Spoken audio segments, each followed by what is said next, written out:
तुम जिसे करामत कहते हो, इसका दूसरा नाम खुदी है। खुदी इंसान को कामिल बना देती है।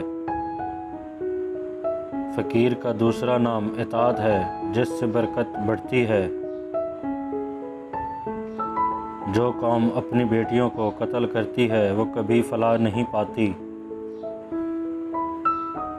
लेन देन में दगा दूसरे को नहीं, खुद को ही खसारा देता है।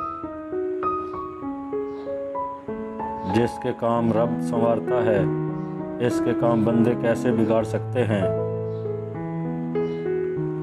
जिस तरह अंधेरी रात में सितारे चमकते हैं, इसी तरह सलीका शायर औरत से घर की रौनक होती है। राह वो पकड़ो जो बंदे को खालिक से मिला देती है। जिस तरह बादलों की छाँव, इसी तरह इंसान की ज़िंदगी आनी जानी है। औरत, फ़कीर, तलवार, घोड़ा, चारों किसी के दोस्त नहीं हैं।